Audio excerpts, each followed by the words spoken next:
अर्पित श्रीमान आपको चंद सुवासित फूल, अर्पित श्रीमान आपको चंद सुवासित फूल, क्षमा आप करना हमें हो जाए जो भूल, क्षमा आप करना हमें हो जाए जो भूल।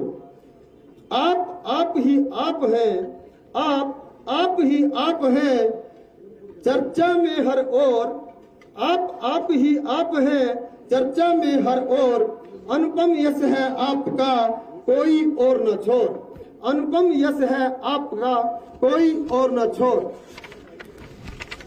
सदा न कोयल बोलती, सदा न कोयल बोलती, सदा न खिलते फूल, ऐसे तिथि पधारते जब भाग्य हो अनुकूल, ऐसे अतिथि पधारते जब भाग्य हो अनुकूल। स्वागतम आपका कर रहा, स्वागतम आपका कर रहा हर सुमन, आप आए यहाँ, आप आए यहाँ आपको सत सत नमन, आप आए यहाँ आपको सत सत नमन। समस्त सचिवालय कर्मचारी कि जितने भी हमारे सदस्य हैं, संगठन के जो पदाधिकारी हैं, सभी आपका यहाँ आने पर जो है हार्दिक अभिनंदन करते हैं, स्वागत करते हैं। इससे पहले कि मैं स्वागत के लिए हिमाचल प्रदेश सचिवालय कर्मचारी महासंघ के प्रधान श्री भूपेंद्र सिंह बॉबी को मंच पर बुलाऊं, मेरा विनम्र आग्रह रहेगा हिमाचल प्रदेश सचिवालय कर्मचारी संगठन के वरिष्ठ उप प्रधान श्री चानन मेहता जी से कि वो मंच पर आए और माननीय मुख्यमंत्री महोदय के स्वागत में चंद शब्द कहें। श्री चानन मेहता जी।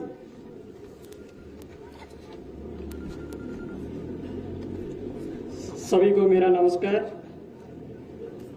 हिमाचल प्रदेश के जननायक माननीय मुख्यमंत्री परम आदरणीय श्री सुखविंदर सिंह सुक्खू जी, माननीय मंत्री ग्रामीण विकास तथा पंचायती राज श्री अनुरुद्ध सिंह जी, माननीय संसदीय सचिव श्री अवस्थी जी, माननीय विधायक श्री सुरेश जी, माननीय मुख्यमंत्री के कार्यकारी अधिकारी श्री गोपाल शर्मा जी,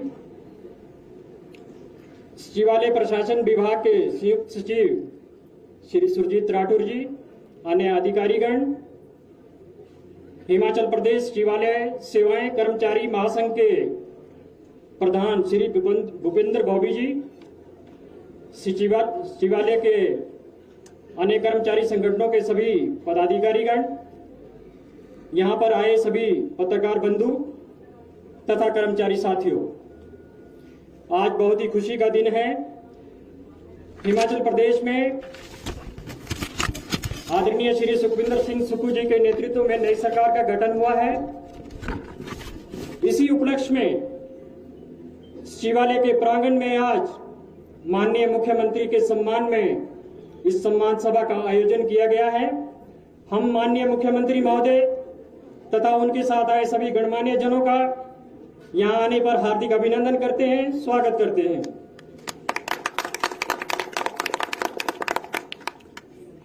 माननीय मुख्यमंत्री महोदय, आपके राजनीतिक जीवन का सफर बहुत ही बेहतरीन रहा है। एक सामान्य परिवार में जन्म लेने तथा जीवन में एक लंबे संघर्ष के बाद मुख्यमंत्री के रूप में आपको इस प्रदेश की सेवा करने का मौका मिला है। आपके राजनीतिक जीवन की इस नई पारी के लिए हम आपको बहुत बहुत शुभकामनाएं देते हैं। राजनीति में रहते हुए समाज सेवा, दृढ़ इच्छा शक्ति, सादगी और ईमानदारी आपकी पहचान रही है। समाज में शोषित, पीड़ित, वंचित और बेसहारा लोगों की वेदना और पीड़ा को आपने समझा है और उसको दूर करने का प्रयास किया है। प्रदेश के कर्मचारियों की भावनाओं और संवेदनाओं को देखते हुए हिमाचल प्रदेश में आपने सबसे पहले इस बात को उठाया कि कर्मचारियों को पुरानी पेंशन बहाल होनी चाहिए। आज आपके नेतृत्व में बनी सरकार में कर्मचारियों का ये सपना साकार होने जा रहा है, जिसके लिए पूरे प्रदेश के कर्मचारी सदैव आपके आभारी रहेंगे। मुख्यमंत्री के रूप में ऐसे महान व्यक्तित्व को अपने बीच पाकर आज हम अपने आप को गौरवान्वित महसूस कर रहे हैं। आज पूरे प्रदेश में खुशियों का माहौल है। प्रदेश की जनता को नई सरकार से नई आशाएं हैं, नई अपेक्षाएं हैं। चुनौतियां बहुत हैं। प्रदेश की माली हालत ठीक नहीं है, संसाधन सीमित हैं, लेकिन उसके बावजूद भी हमें पूर्ण आशा है कि माननीय मुख्यमंत्री महोदय अपने कुशल नेतृत्व से, अपने लंबे राजनीतिक अनुभव से इन सभी चुनौतियों को पार करके प्रदेश में विकास को एक नई दिशा देंगे। किसी भी प्रदेश के विकास और उन्नति के लिए उस प्रदेश के लोगों की कड़ी मेहनत के साथ साथ शासन और प्रशासन का भी बहुत बड़ा योगदान रहता है। सचिवालय कर्मचारी प्रशासन की एक महत्वपूर्ण इकाई है। प्रदेश सरकार द्वारा जो भी नीतियां निर्धारित की जाती हैं, उन नीतियों को बनाने में, उन नीतियों को प्रदेश के कोने कोने तक पहुंचाने में तथा उन नीतियों को क्रियान्वित करने में सचिवालय कर्मचारियों का एक बहुत बड़ा योगदान रहता है। सचिवालय कर्मचारी पूरी ईमानदारी के साथ अपने कर्तव्य का निर्वहन करते आए हैं। माननीय मुख्यमंत्री महोदय, हम जानते हैं पूरे प्रदेश की जनता के सरोकार इस सचिवालय से जुड़े हुए हैं। इसलिए हमारे लिए यह सचिवालय कंक्रीट से बनी हुई इस इमारत का नाम नहीं है। सचिवालय नाम है, इसमें मेहनत, ईमानदारी और सत्यनिष्ठा से काम करने वाले कर्मचारियों का, अधिकारियों का सचिवालय नाम है। इस प्रदेश की जनता की आशाओं और आकांक्षाओं का, जहां से उनके लिए कल्याणकारी नीतियां बनती हैं, योजनाएं बनती हैं। इस सर्वोच्च संस्था के नाम के बनाने में वर्षों लगे हैं। ये नाम इसी प्रकार से बना रहे, इसके लिए हम हमेशा प्रयासरत रहेंगे। माननीय मुख्यमंत्री महोदय, आज आपके नेतृत्व में बनी सरकार प्रदेश की जनता के लिए नई योजनाएं, नए कार्यक्रम लेकर आई है। प्रदेश के आम जनमानस को इन योजनाओं का लाभ मिले, इसके लिए हम सबको मिलकर और ईमानदारी के साथ काम करना होगा। अंत में माननीय मुख्यमंत्री महोदय, हम आपको आश्वस्त करना चाहेंगे कि इस प्रदेश के विकास के लिए हम आपके साथ कंधे से कंधा मिलाकर चलेंगे। हमें आशा ही नहीं, विश्वास है कि आपके गतिशील नेतृत्व में यह प्रदेश चहुमुखी विकास करेगा तथा राष्ट्रीय और अंतर्राष्ट्रीय पटल पर अपना नाम अंकित करके यह प्रदेश परम वैभव की ओर आगे बढ़ेगा। बहुत बहुत धन्यवाद। जय हिमाचल। धन्यवाद मेहता जी। मेहता जी ने अपने विचार रखे। मेहता जी कह रहे थे कि माननीय मुख्यमंत्री महोदय दीन दुखियों के लिए शुरू से ही जो है मतलब कार्य करते आए हैं। इसका उदाहरण हम सभी लोगों ने देख लिया कि जैसे ही सरकार का गठन हुआ, माननीय मुख्यमंत्री महोदय मुख्यमंत्री बने, उन्होंने आते ही सुखाश्रय का जो है एक गठन किया कि जितने भी दीन दुखी, पीड़ित, बेसहारा लोग हैं, उनको जो है वहां पर जो है उसकी सुविधा मिल सके, जिनका कोई नहीं है उनको जो है सहारा मिल सके। यही मुख्यमंत्री का एक बड़ी सोच है। अब मैं मंच पर आमंत्रित करना चाहता हूं हिमाचल प्रदेश सचिवालय कर्मचारी महासंघ के जुझारू प्रधान श्री भूपेंद्र सिंह जी को कि मंच पर आए और माननीय मुख्यमंत्री के स्वागत में अपने चंद शब्द कहें। भूपेंद्र सिंह। माननीय मुख्यमंत्री हिमाचल प्रदेश श्री सुखविंदर सिंह जी सुक्खू जी, उनके साथ विराजमान उनके नवरत्नों में से एक माननीय ग्रामीण विकास एवं पंचायती राज मंत्री श्री अनिरुद्ध सिंह जी, माननीय chief parliamentary secretary Shri Sanjay Awasthi ji, माननीय विधायक भोरंज श्री सुरेश जी, हमारे ही सचिवालय से सेवानिवृत्त हुए और माननीय मुख्यमंत्री महोदय के पास ओएसडी लगे श्री गोपाल शर्मा जी, इस महासंघ के 5 जो सदस्य संगठन है, सभी के प्रधान और अन्य पदाधिकारीगण, हिमाचल प्रदेश सचिवालय से जुड़े HP public service commission, state governor secretariat, Lokayukta, estate office से आए हुए मेरे कर्मचारी साथी,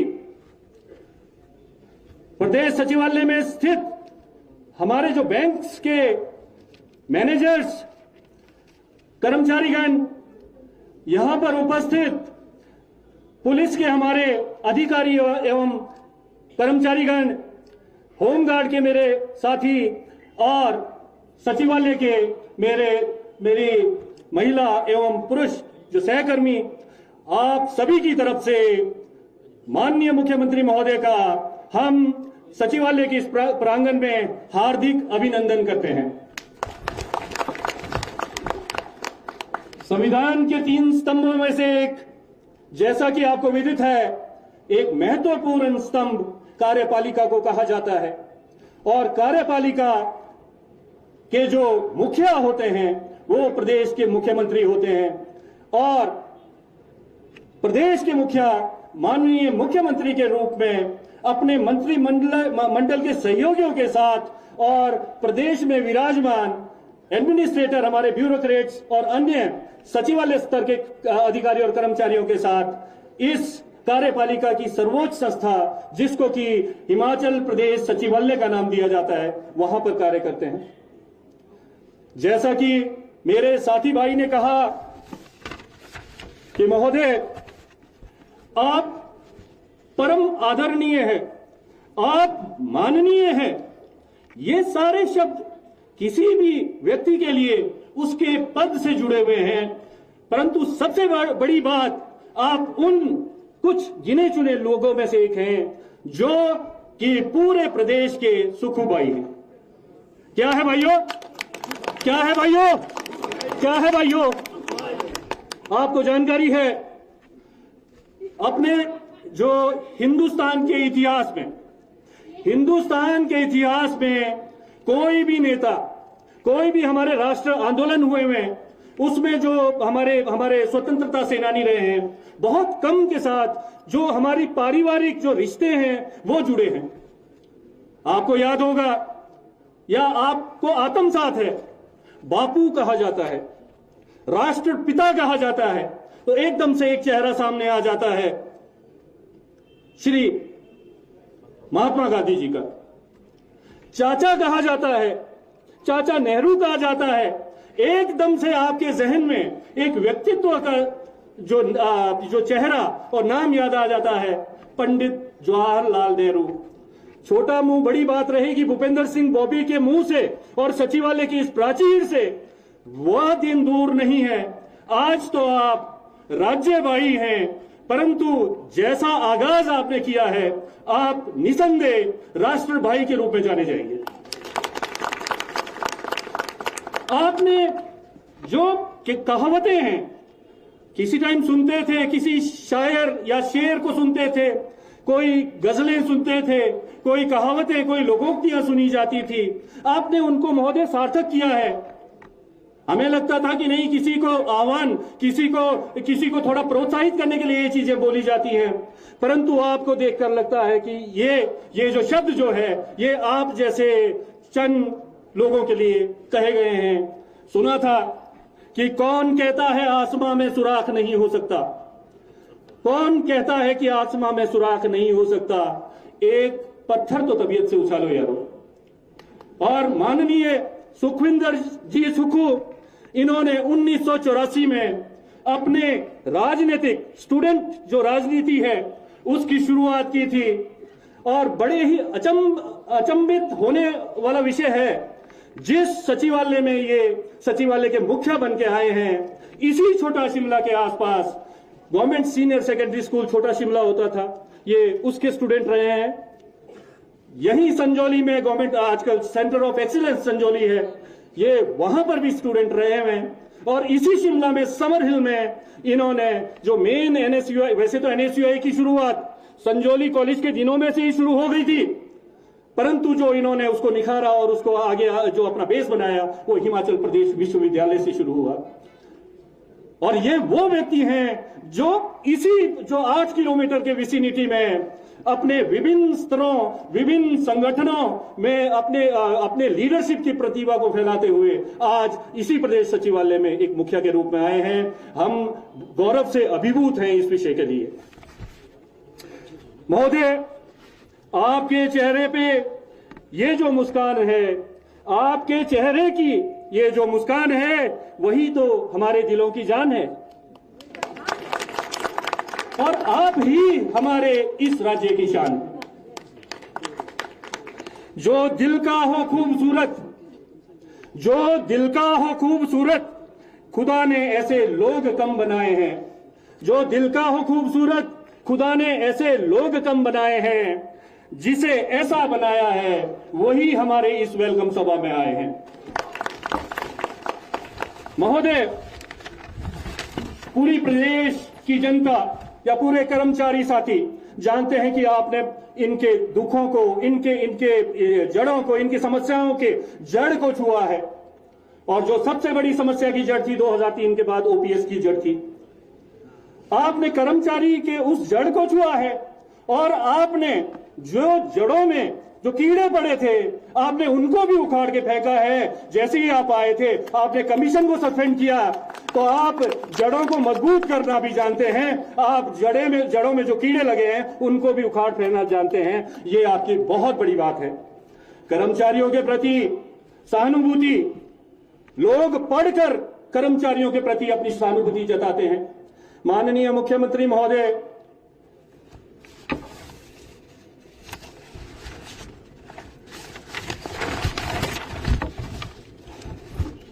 आपका जब जन्म हुआ था, आपको पता था कि आपके परिवार में ही एक कर्मचारी, एचआरटीसी के बहुत धुरंधर कर्मचारी, वो आपके पिताजी के रूप में उपस्थित थे।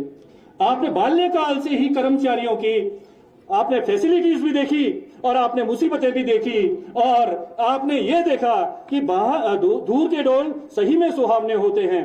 कर्मचारी सिर्फ दूर से वेल सूटेड बूटेड नजर आता है, परंतु अगर कोई उसके दिलों में जाके तो कर्मचारी अपना जो गोल्डन पीरियड है, जो कि 18 साल की उम्र से शुरू होता है, अपना गोल्डन पीरियड अपनी सरकारी सेवा में दे देता है। वो चाहे फिर सचिवालय में अपने पोस्टिंग ले, विधानसभा में पोस्टिंग ले, एचपी पब्लिक सर्विस कमीशन में पोस्टिंग ले, विश्वविद्यालय में पोस्टिंग ले, फील्ड के किसी डायरेक्टरेट में पोस्टिंग ले, दूर दराज के किसी इलाके में पोस्टिंग ले। और जाता कब है? आइदर रिटायरमेंट और death, which ever is earlier. आपको जानकारी है कि कर्मचारी अपना पीक जो पीरियड है वो अपने जो कर्मचारियों से रिगार्डिंग जो दायित्व होते हैं उसको पूरा करने में लगा देता है। तो कई विडंबनाएं आती हैं कि जब वो अपने गांव में जाता है तो गांव में उनकी उपेक्षाएं भी की जाती है, परंतु आपने समझा क्यों? क्योंकि आपने ऐसे कर्मचारी की पीड़ा को झेला है। आप एक व्यवसायी के रूप में भी आप व्यवसायी की पीड़ा को भी जानते हैं, क्योंकि आपके ही कुछ एक मैं इंटरव्यू देख रहा था तो यहीं पर ही छोटे शिमला में भी कहा जाता है कि हमारे सुखू भाई जी वो ऐसे क्या कहते हैं ईमानदार थे या कर्मठ थे, इन्होंने दूध भी बेचा है। किसान भगवान है हमारे मुख्यमंत्री महोदय, और स्टूडेंट राजनीति तो इनकी रही है। तो कौन सा ऐसा फील्ड है जिसको कि इन्होंने पढ़कर जिया हो? इन्होंने पढ़कर नहीं जिया है, इन्होंने उसको भोगा है। और यही वजह है कि ओपीएस के रूप में हमारी खुशकिस्मती है सचिवालय कर्मियों की कि ओपीएस के रूप में शायद कल ही पहले कैबिनेट में ये जो है पूरे प्रदेश के कर्मचारियों को एक बहुत समय से लगभग 18 साल से जो अपेक्षित था वो राइट आप दिलवाएंगे। और इस चीज के लिए आप जोरदार तालियों के हकदार हैं।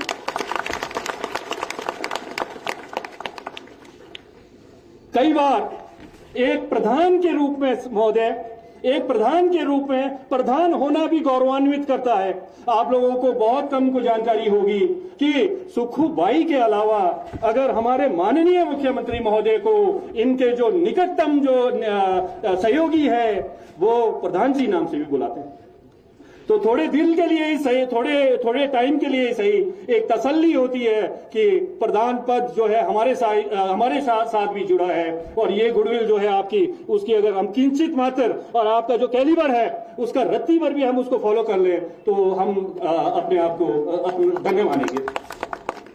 महोदय, मुझे जानकारी है कि मैं आप तथा यहां उपस्थित हमारे कर्मचारी जन समुदाय के बीच में एक बाधा बन रहा हूं, परंतु मन लालची हो गया है।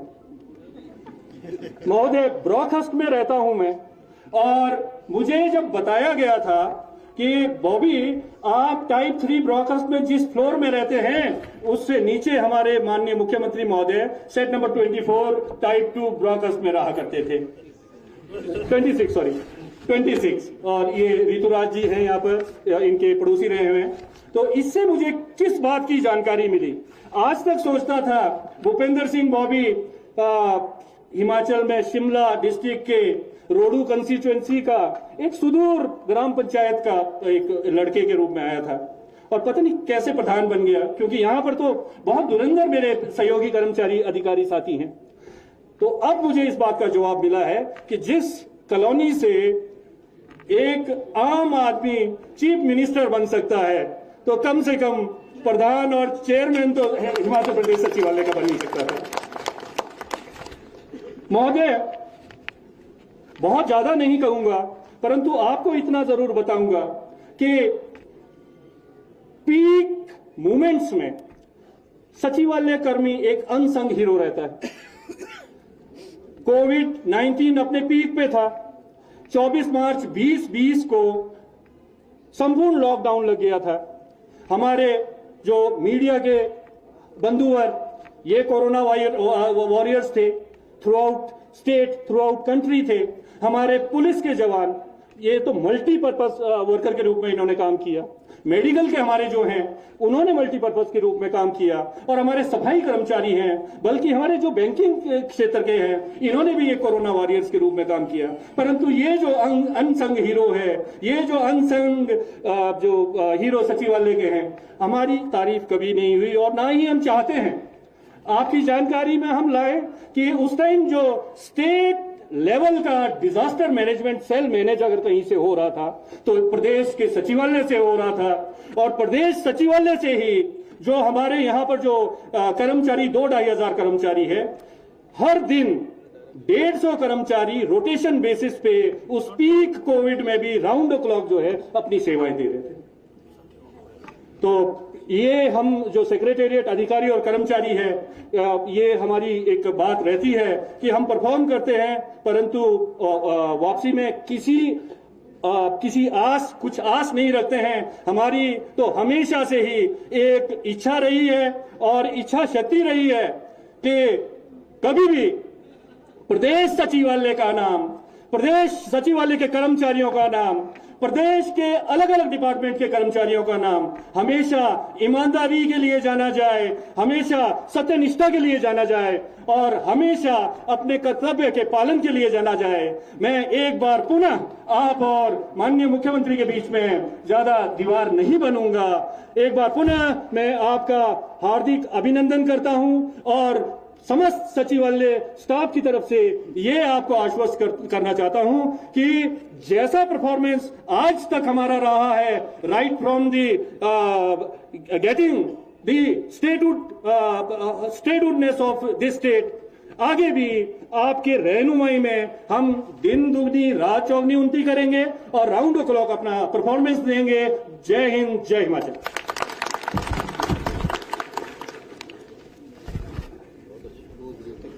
ये थे हमारे प्रधान भूपेंद्र सिंह बॉबी जी, जिन्होंने की माननीय मुख्यमंत्री महोदय की भी सारी बातों के बारे में बताया। ये हमारे लिए एक सौभाग्य का क्षण है कि माननीय मुख्यमंत्री महोदय जी का जो जीवन शुरुआती दौर जो है हमारे ही छोटा शिमला के आसपास ही गुजरा है, और इनके पिताजी भी जो है वो सरकारी कर्मचारी थे और सचिवालय में ही कार्यरत थे।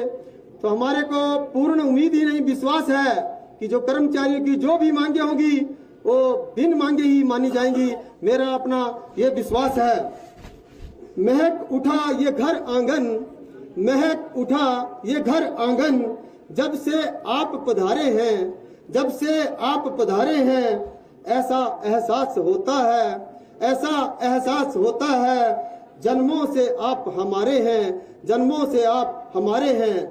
बड़ी बेसब्री से सचिवालय के कर्मचारी आपका इंतजार सुनने के लिए कर रहे हैं।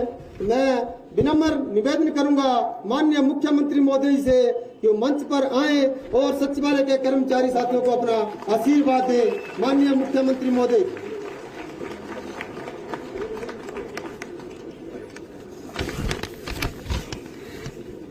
सम्मानित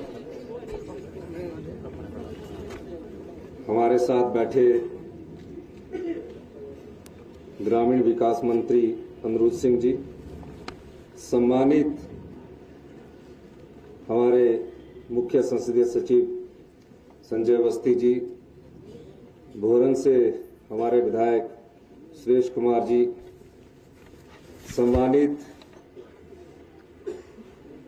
सचिवालय के प्रधान भूपिंदर सिंह बॉबी जी, जैसे मेरा नाम सुखविंदर सिंह था तो सुखू लग गया आपके नाम के आगे भी बॉबी।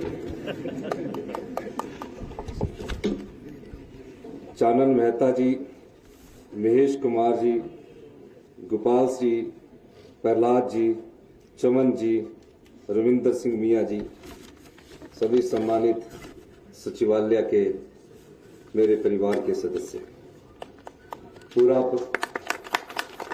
पूरा हिमाचल प्रदेश मेरा परिवार है और मेरा घर सचिवालय है।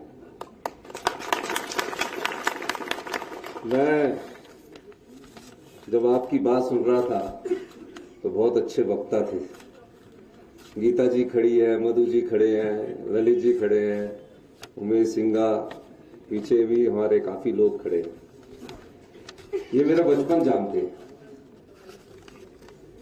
और बचपन में जिस जगह मैं रहता था वहां सचिवालय के प्रधान जी ब्रॉकस्ट में रहते थे और टैब 2 सेट नंबर 26 मेरा घर हुआ करता था। तो हम मधु जी भी वहां बचपन से रहना। तो ब्रॉकस्ट में ही छोटे समय में जब मुझे लीडर कहा जाता था, गोपाल शर्मा जी हमारे बड़े भाई है, वो एसडी है, ये भी हमारे बारे में मेरा जानते हैं, तो लीडर कहते थे छोटे छोटे। क्योंकि मैं ये बात इसलिए आपके साथ अपने आप को शामिल करना चाहता हूं, इस सचिवालय का मैं काउंसलर रहा हूं, यानी कि राजभवन से लेकर विकास नगर तक का मैं पार्षद रहा हूं। और पार्षद रहने से पहले कई साथी मेरे यहाँ अंडर सेक्रेटरी बने हैं, कई एसओ है, कई कुछ है, वो मुझे सब जानते हैं। तो मेरी जो शिक्षा हुई, जब मैं अपने घर में हूं तो अपने घर के सदस्यों से बात कर रहा हूं, तो वो हाई स्कूल था, कुसुमटी स्कूल था, उसमें से गोपाल जी भी वहीं पढ़े, आईएएस बने, मधु जी भी फोर्ट में पढ़ी। तो मैं वहां से अपना जीवन स्टार्ट किया। 1977 में जब शांता कुमार जी मुख्यमंत्री हुआ करते तो एक सचिव हड़ताल हुई, पूरे स्कूल बंद हो गए, तब हम स्कूल में पढ़ा करते थे, तो हम भी उस हड़ताल में शामिल हो गए। फिर उसके बाद गवर्नमेंट कॉलेज शिमला में पीयूसी की क्लास थी। अब जब 10th के पेपर देते थे तो माता जी कहते थे कि काम करो, उसमें एक रिवाज था, अब 75 80 की बात है, नौकरी करो। तो कईयों को मेरे राजनीतिक जीवन के साथ मेरे और व्यक्तिगत जीवन का भी नहीं पता होगा, खासकर पत्रकार बंधुओं को। तो अभी ब्रॉकस्ट में एक इंक्वायरी है पीडब्ल्यूडी की, टाई 4 के नीचे को, उस इंक्वायरी में मैं सुपरवाइजर लग गया। क्या लग गया? सुपरवाइजर। तो उसमें हमें दिहाड़ी क्या मिलती थी? 6.25 रुपए। तो 180 रुपए महीने के मिलने, तो हमने सब लड़कों ने जाकर, उसमें रिटे सिनेमा होता था, 1 रुपये 70 पैसे की टिकट होती थी, सिनेमा देखते थे। 3 महीने नौकरी लगने के बाद फिर पीयूसी में आ गए। पीयूसी में आने के बाद हम यहाँ आए तो मैंने यहाँ सीआर का इलेक्शन लड़ा। अब मेरा काम मेरे स्वभाव में था, तो कॉलेज में, डे कॉलेज में था, तो मैंने सोचा कि अब इतने पैसे उस समय मिलते भी नहीं थे, तो मैंने एक शिमला म्यूनिसिपल कॉर्पोरेशन में वाटर कंप्लेंट की नौकरी की। उसमें क्या होता था कि सुबह 6 बजे से 9 बजे तक आपने पानी की शिकायतें आती थी, मेरे पानी नहीं आ रहा है, यहाँ है पानी नहीं आ रहा, उसमें पानी की बड़ी समस्या होती थी। और शाम को 6 से 9 बजे फिर होती थी, तो वो लेके हमें पैसे मिलते थे और हम अपना खर्चा चलाते थे। ये जीवन में हमारे स्वभाव में था। पीयूसी की यूनिवर्सिटी की फीस भरी है, इनके एमएससी की फीस भी मैंने भरी है, तो समय के थे। तो मैं काम करता था, सीआर बना पीयूसी में, उसमें पीयूसी होती थी +1 स्टार था। फर्स्ट ईयर में भी सीआर बना और सेकंड ईयर में मैं गवर्नमेंट कॉलेज शिमला का जनरल सेक्रेटरी बना। एक ही कॉलेज हुआ करता था जहां ठियोग से, चौपाल से, सब करसोग से, सब जगह से बच्चे आते थे और हम सब लोग, मैं उसमें जनरल सेक्रेटरी बना। फिर मैं एक प्रेसिडेंट बना कॉलेज का। जो कमिश्नर थे अभी हमारे लॉ, जोगिंदर चौहान जी, उन्होंने मेरे खिलाफ चुनाव लड़ा और मैं यहाँ प्रेसिडेंट बन गया। प्रेसिडेंट बनने के बाद एक दूध की एजेंसी हमें मिली, हम उसमें दूध भी बेचने लगे सुबह, और उसी समय मुझे कांग्रेस पार्टी के स्टेट का एनएसयूआई का प्रेसिडेंट बना। और उसके बाद मैं यूनिवर्सिटी में लॉ में जब मेरी एडमिशन हुई तो डीआर बना मैं। डीआर होता है डिपार्टमेंट रिप्रेजेंटेटिव। और अगली बार भी मैं इलेक्शन लड़ा तो चुनाव हार गए प्रेसिडेंट का। ये हमारे रणधीर शर्मा जी अभी बिलासपुर से एमएलए बने, ये भी हार गए। हम दोनों इकट्ठे लड़े, वहां एसएफआई कम्युनिस्ट पार्टी के आदमी चुनाव लड़े, चुनाव जीते। तो उस समय 92-93 की बात है, काउंसलर के चुनाव आ गए। काउंसलर के चुनाव से पहले एक बड़ी विचित्र बात हुई कि 85-86 में कारपोरेशन शुरू हुई। हमने यहाँ छोटा शिमला से एक इंडिपेंडेंट खड़ा किया, यशपाल गुप्ता जी को, और जो पुराने साथी यहाँ खड़े हैं उनको हमने चुनाव लड़ाया और मेयर का यहाँ हम चुनाव जीते। फिर मैं खुद काउंसलर का चुनाव लड़ा और मैं काउंसलर छोटा शिमला से बना। तब ये सचिवालय यहाँ राजभवन से लेकर, ये हमारा पिछला वाला रेस्ट हाउस से लेकर नीचे तक हुआ था, मजीठा हाउस, साधना घाटी, सारे नाम मुझे, विकास नगर, ये सब लोग आप लोग जानते हो। फिर मैं काउंसलर का चुनाव लड़ा 98 में, मैं फिर काउंसलर का चुनाव लड़ा। 2003 में मुझे कांग्रेस पार्टी से विधायक बनने का मौका मिला। उससे पहले मुझे यूथ कांग्रेस का प्रेसिडेंट बना और मेरा घर 50 साल यहीं से, छोटा शिमला से, मैं इसलिए आपसे बात कर रहा हूं।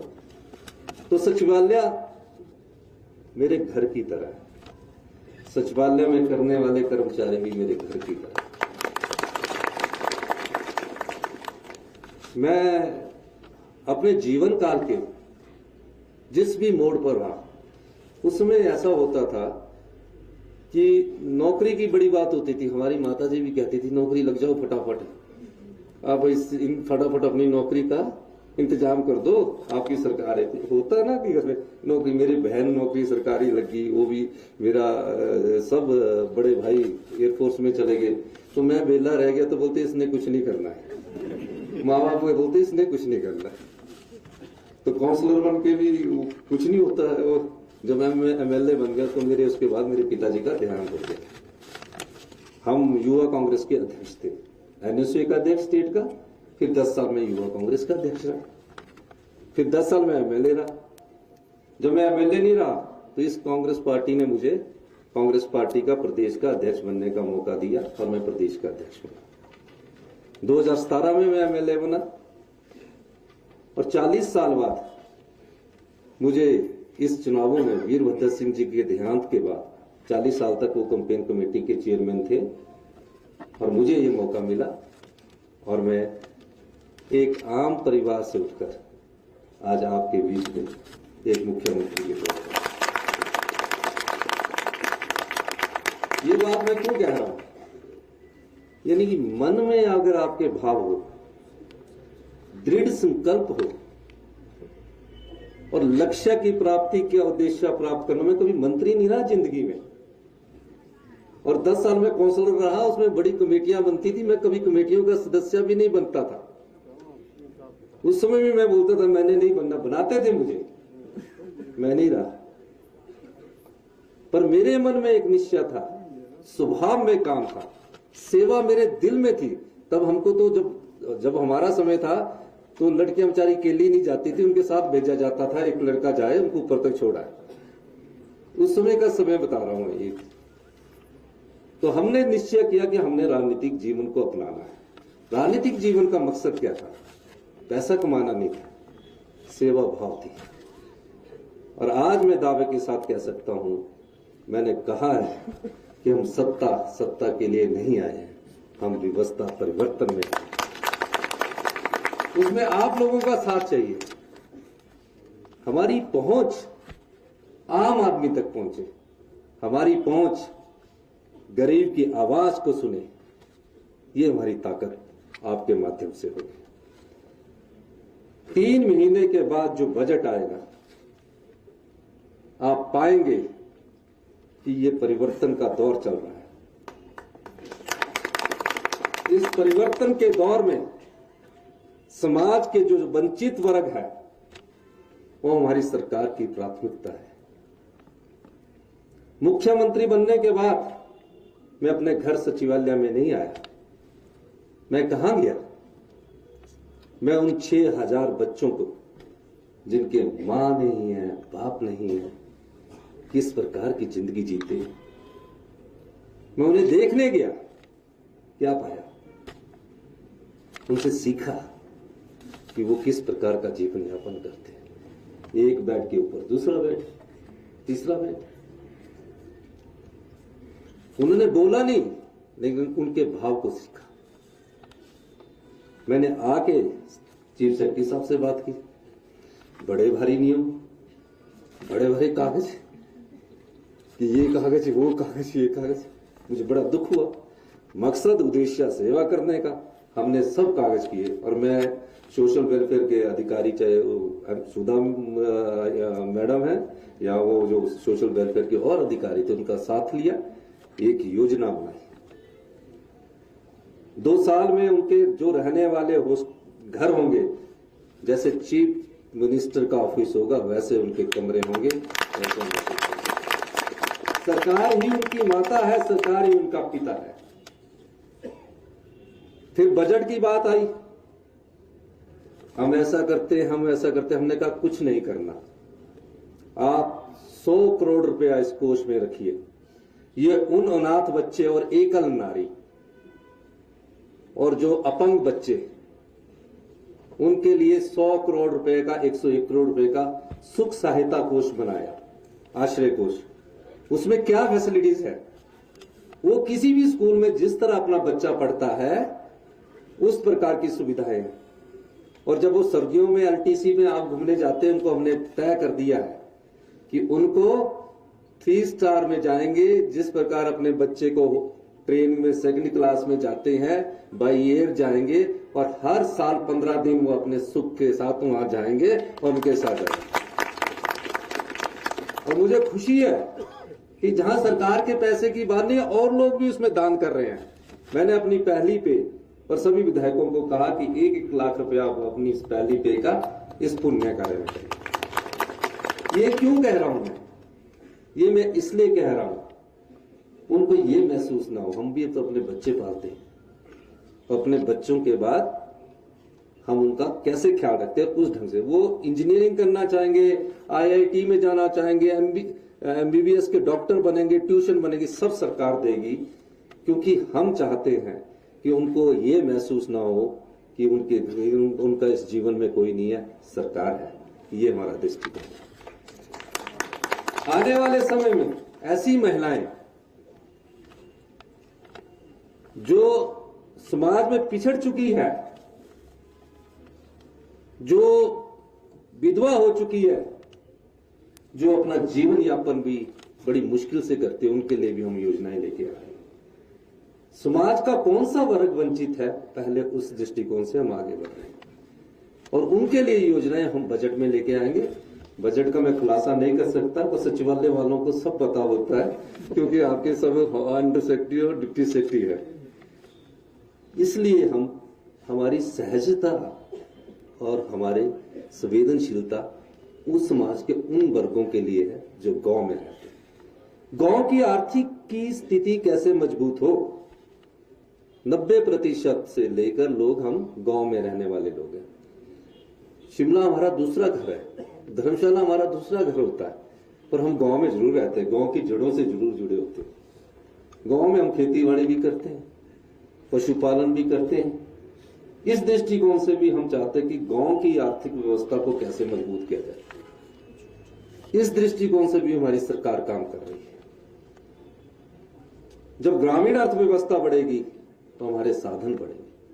हमने कहा कि गांव का किसान प्राकृतिक खेती की तरफ कैसे जाए, तो हमने पशुपालन डिपार्टमेंट के माध्यम से एक नीतिगत फैसला किया कि जो गांव में गाय पालने वाला है, गाय को छोड़ देते हैं, भैंस को छोड़ देते हैं, जब अपना मतलब निकल गया तो छोड़ दिया, पर उनको कैसे हम उनकी भी कैसे सेवा की जाए।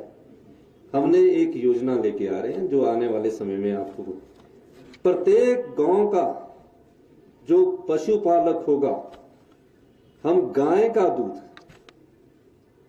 हमने गारंटी योजना के तहत कहा है कि 10 किलो हम गाय का दूध सरकार खरीदेगी। और रेट क्या देगी, हम फैट से नहीं रेट देंगे, हम 80 रुपए किलो के हिसाब से गाय का दूध खरीदेंगे। अब बाजार में कितने का बिकेगा, वो तो 60 का ही बेचेंगे, लेकिन 80 रुपए क्यों देंगे। और भैंस का दूध हम 100 रुपए किलो के हिसाब से दे देंगे। क्यों देंगे, हम हजारों करोड़ रुपया इंडस्ट्रीज को लाने के लिए देते हैं, लेकिन ग्रामीण अर्थव्यवस्था को मजबूत करने के लिए हम पैसा खर्च नहीं करते। मैंने पाया है, महसूस किया है, गांव की माताएं, गांव के हमारे जो बुजुर्ग हैं, वो सुबह दूध दूधते हैं, फिर भी उनको सस्ता दूध बेचना पड़ता है। हमने कहा कि इनकी एक एश्योर्ड इनकम हो, परमानेंट इनकम हो। अगर 80 रुपए के हिसाब से हम 10 किलो दूध रोज सरकार खरीदती है, तो 800 रुपए का दूध एक दिन का होगा और महीने का 24,000 का होगा। और भैंस का दूध कितना होगा, 100 रुपए के हिसाब से 1,000 रुपए का 30,000 रुपए। जब 30,000 और 24,000 रुपया काम करने के बाद उस परिवार को मिलेगा, उसका जीवन भी अच्छा उज्जवल होगा और वो गाय भी पालेगा, भैंस भी पालेगा, नेचुरल खेती की तरफ भी जाएगा। तो हजारों करोड़ रुपया हमारा नेचुरल खेती की तरफ जाता है। कई लोगों को ये सपना लगता है, लेकिन हम अपने कर्तव्य का पालन करना भी जानते हैं और दायित्व निभाना भी जानते हैं। अब रही कल हमारी कैबिनेट बैठक है। अब जो सीनियर है मेरे समय के, उनको तो सबको पेंशन मिलती है, जैसे गीता जी हो गई, मधु जी हो गई। जो बेचारे नए आए हैं, जिनके 2003 के बाद आए, उनको पेंशन नहीं मिलेगी। तो जिनको पेंशन मिलती है वो तो थोड़े से अकड़ में रहते हैं ना कि हमें तो मिलनी है, हमें तो मिलनी है। लेकिन पेंशन कारण क्या था। अर्की में हम विधानसभा चुनाव लड़ रहे थे, मैंने पहली बार कहा कि हम ओल्ड पेंशन स्कीम में लाए। क्यों कहा, ये नहीं कि आपसे हमको वोट चाहिए था, ये नहीं कि आपसे हमको ये चाहिए था कि आप वोट डालेंगे, ये नहीं था मकसद। मकसद था सामाजिक सुरक्षा देना, स्वाभिमान देना। क्या था स्वाभिमान क्यों देना आपको, वो स्वाभिमान क्योंकि अब परिवार जो है जनरेशन चेंजिंग की तरफ जा रहे हैं। पहले लड़की को छोड़ने के लिए लड़का जाता था, आजकल लड़कियां वगैरह इतने चले गए हैं कि जनरेशन चेंजेस आ गई है। तो आजकल बच्चे कभी अमेरिका चले जाते हैं, फिर आते नहीं है, बुजुर्ग अकेले रह जाते हैं। रिटायरमेंट के बाद अगर आपको इकट्ठा पैसा होता है तो आप कोई बड़ी गाड़ी खरीद लेते हैं, बड़ा सा घर बना लेते हैं और पैसा खर्च हो जाता है। और एक ऐसी स्थिति आ जाती है कि आपके पास पैसा नहीं रहता। सरकारी नौकरी, बड़े बड़े अफसर भी हमने देखे। हमने उस स्वाभिमान को कहां से पाया? मेरी माता जी है, वो पढ़े लिखे नहीं है, उसमें पढ़ाई होती नहीं थी, आजादी से पहले के 5वीं पढ़े हुए, पर अनुभवी है, और अनुभवी सबसे बड़ा ज्ञान होता है। तो जब भी हम जाते थे तो वो अपनी यहाँ से एक जेब होती थी, वहां से निकाल के हमें 500 रुपया दे देते थे। तो मैं पूछता था कि आपके पास? कहते मुझे आपके पिता द्वारा छोड़ी हुई पेंशन लगी। तो वो स्वाभिमान की बात थी। तो मैंने सोचा यार, जब मेरी मदर अपने बच्चों पर निर्भर नहीं है, क्योंकि अपने बेटे पर निर्भर हो सकती है, बेटियों पर निर्भर हो सकती है, वो अपने पास अपना पैसा रखती है, तो हम अपने उन सरकारी कर्मचारी और अधिकारियों को, जिन्होंने हिमाचल प्रदेश में विकास की गाथा लिखी है, हर सड़क पर सरकारी कर्मचारी और अधिकारियों का नाम लिखा है, हर बिल्डिंग पर हर सरकारी कर्मचारी और अधिकारियों का नाम लिखा है, उन्हें हम ओल्ड पेंशन में क्यों ना पाए? मुख्यमंत्री बनने के बाद कई प्रकार के चर्चाएं होती रही कि पहली कैबिनेट में हमने कहा था, हम पर आरोप लगते रहे। मैंने पूरी तरह से समझा, पाया कि नहीं, कई अड़चने डालते हैं। आपको पता है अधिकारी कैसे होते हैं, नीचे से अड़चन होती है, पैसा ही नहीं है, ये नहीं आएंगे, हम तो ऐसे हो जाएंगे।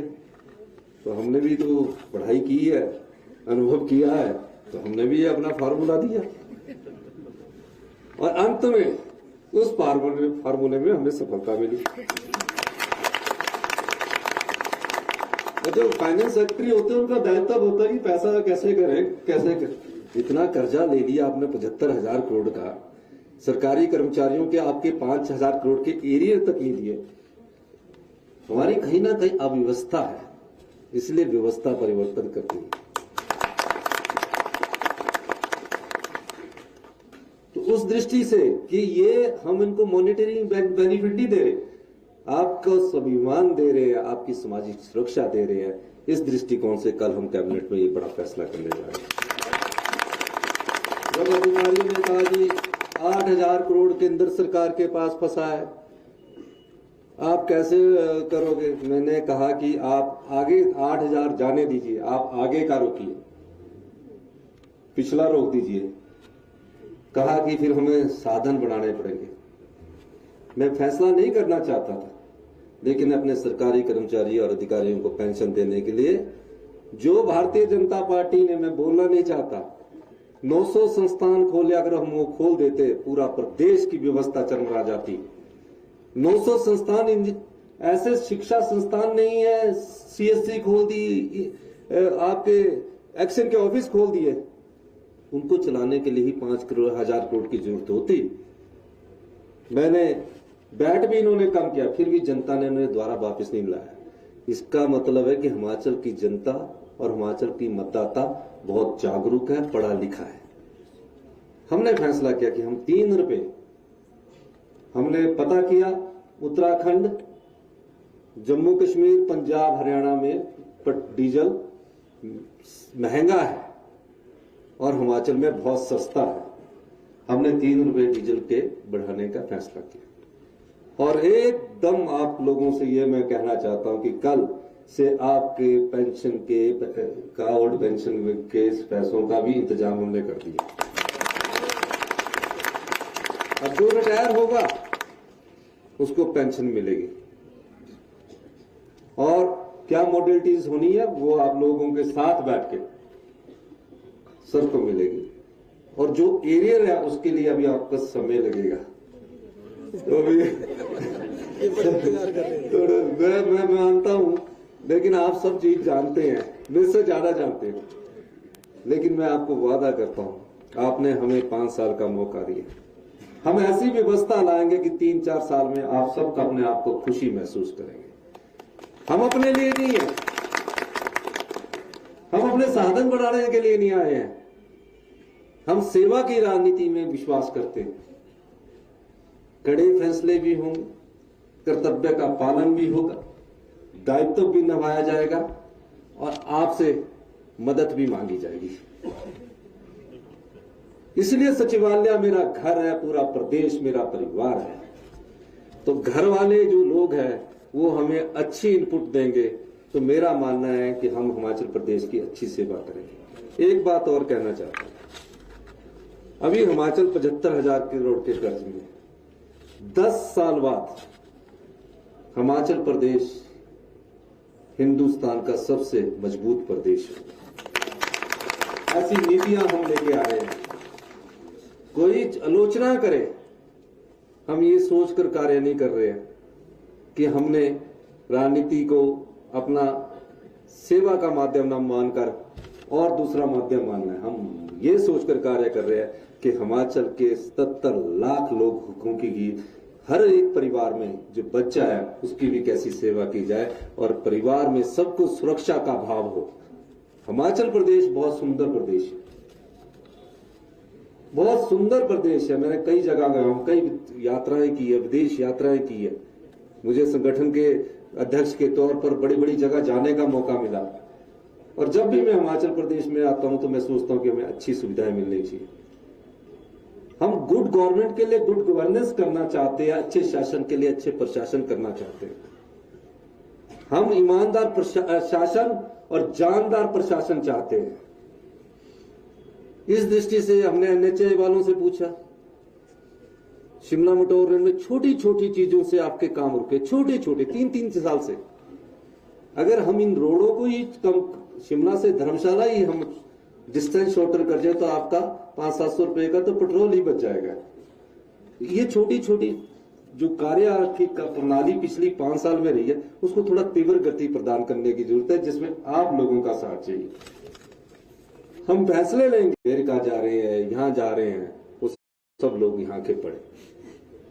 5 इंडस्ट्रीज में हम ओपन पॉलिसी लाने जा रहे हैं और आने वाले समय में हम इन्वेस्टमेंट में पर नहीं विश्वास करते हैं। हम इन्वेस्टमेंट चाहते हैं कि प्रदेश में कम से कम इन्वेस्टमेंट आए और हमारे लोगों को वो पैसा मिले। जो पैसा हमारे पास आएगा वो आपका पैसा है, हम आपके पैसे को आप में ही बांटते हैं। तो इसलिए मैं आज आपके बीच में आया हूं। मेरा राजनीतिक जीवन इस सचिवालय के कुसुमटी स्कूल से शुरू होकर, ब्रोकर से शुरू होकर आज इस सचिवालय के में द्वारा पहुंचा है, जैसे आप गोविंदर जी बोल रहे थे। और बड़े साधन परिवार से हम लोग आए हैं, चाहे अनुज जी आए, मेहनत करके आए, अवस्थी जी आए, सुरेश जी आए। सुरेश जी ने पीएचडी की, 35 साल से हमारे साथ यूनिवर्सिटी में थे। इनको भी चौथी बार मौका मिला भगवान ने कि इनकी भी इस बार पेंशन लगा दी। 35 साल से ये कांग्रेस की राजनीति कर रहे थे, चौथी बार टिकट मिला, चौथी बार इनको टिकट दिलाया हमने। और पीएचडी की इन्होंने पीएचडी पॉलिटिकल साइंस में की। और आपको मैं हिमाचल प्रदेश विधानसभा का एक और चीज बता दूं, चाहे बीजेपी के विधायक है चाहे कांग्रेस के, सब बहुत पढ़े लिखे विधायक हिमाचल प्रदेश में आते हैं। तो ये अच्छी परंपरा है।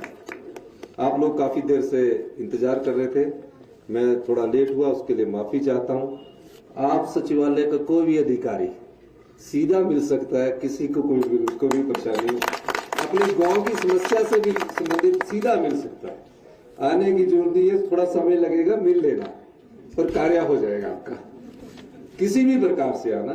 आप मेरी बात सुन रहे थे, इस आशा के साथ मेरे घर के आप सदस्य हैं, आप हमारा साथ दीजिए। आपका बहुत बहुत धन्यवाद। जय हिंद, जय भारत।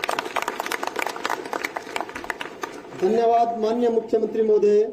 जिस तरह से आपके मन में सेवा भाव की भावना है और जिस कर्मठता के साथ आप काम करना चाहते हैं, पूरे सचिवालय के कर्मचारी साथी जो आपकी बातें सुनकर जो गदगद हुए हैं, इसके लिए आपका बहुत बहुत धन्यवाद, बहुत बहुत आभार। सभी साथियों से मेरा निवेदन रहेगा कि इसके उपरांत थोड़ा सा मिष्ठान का प्रबंध किया गया है, तो सभी थोड़ा मिष्ठान लेते हुए फिर अपने अपने कार्य लेने चाहिए। धन्यवाद।